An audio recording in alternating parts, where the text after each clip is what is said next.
Mr. R wanted us to learn, and I, Gabriel Snow, And I, Jesse.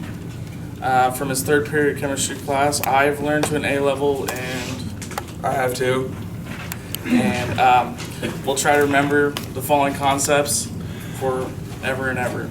And from chapter 1, I enjoyed learning about the concept of chemistry, and that is the study of matter, and therefore it has to do with everything in the universe.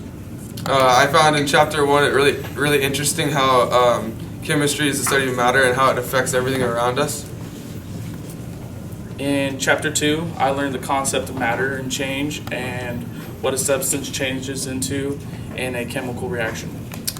In chapter 2, I really learned 3 forms that matter can take: liquid, solid, and gas.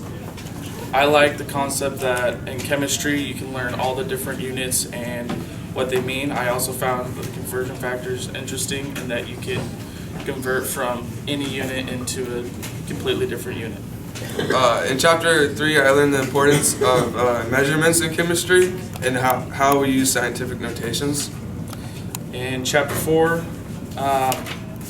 we talked about the atomic structure of all atoms and the different concepts of the atom that have been made over all the years. In chapter 4, what really stuck with me is how advanced Democritus is that idea of that all particles, or there's really small, tiny particles that are indivisible, and how far he was ahead of his time was stuck with me. In chapter 5, also talked about the atom, but mainly it focused on electrons, and I learned that electrons are what give an element all of its properties, and also that electrons jumping to a different energy level gives off light. My favorite concept in chapter 5 was Rutherford's planetary concept and how it was proved. When heating a horseshoe, it turns multiple colors. Rutherford's concept does not explain this. In chapter 6, we focused on the concept of the periodic table and what we can learn from it, and some examples of that is the atomic mass, the orbitals of each element, the group, the family, and the reactivity. In chapter 6, I really learned about the periodic table and how without it we really wouldn't be able to understand chemistry and individual elements and how they bond. In chapter 7 was on the concept of ions and metallic bonding. I learned about the ionic properties, valence electrons, and what they have to do with ionic bonding. In chapter 7, I found ionic bonds and ionic compounds most interesting.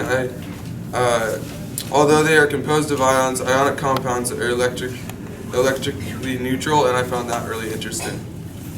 Chapter 8 talked on the info that a molecular formula can provide. We learned about Lewis dot structures and how they represent shared electrons and more. Chapter 9. Chapter 8. Oh, thanks. In chapter 8, I really learned about orbitals, and I found that it's pretty amazing how they can predict each projectile that an orbital has for each element. That really grasped my attention. Chapter 9 was on the concept of naming chemicals and chemical formulas, balancing chemical formulas, and what each element is called, like what's contained in it.